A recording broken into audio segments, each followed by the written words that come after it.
সোমবার সকাল থেকে নগর ভবনের সামনের সড়কে অবস্থান নেয় বিএনপি নেতাকর্মী। ইশরাক হোসেনকে ঢাকা দক্ষিণ সিটি মেয়রের শপথ পড়াতে সরকারকে বাধ্য করতেই এই ব্লকেট কর্মসূচি। বিভিন্ন থানা ওয়ার্ড থেকে নগর ভবনের সামনে এসে জড়ো হন নেতাকর্মীরা। ঢাকাবাসীর ব্যানারে মিছিল বের করেন ইশরাক সমর্থকরা। পরে নগর ভবনের সামনেই বসে পড়েন তারা। এদিন নগর ভবনের মূল ফটকে তালা ঝুলিয়ে দেয় ইশরাকের সমর্থকরা। বন্ধ হয়ে যায় নাগরিক সেবা।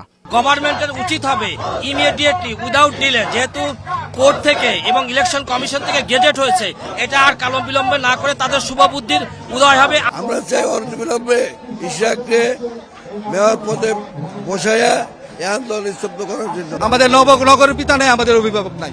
আমরা এই অভিভাবককে দ্রুত ফিরে পেতে চাই।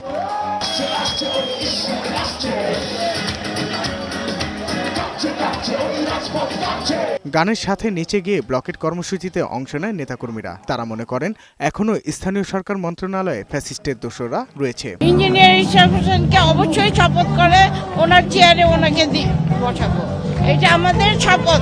যে পর্যন্ত তাকে শপথ বাক্য পাঠ করিয়ে তাকে দায়িত্ব বুঝিয়ে না দেওয়া হবে, সে পর্যন্ত আমরা ঢাকাবাসী রাজপথে থাকবো। এখনো তাদের বোধগম্য হচ্ছে না, জনগণের ভাষা তারা বুঝতে পারছে না। সরকার যদি হাইকোর্টের এই রায়কে অবমাননা করে, আদালত অবমাননার দায়ে তাদের কয়েকদিন কাঠগড়ায় দাঁড়াতে হবে।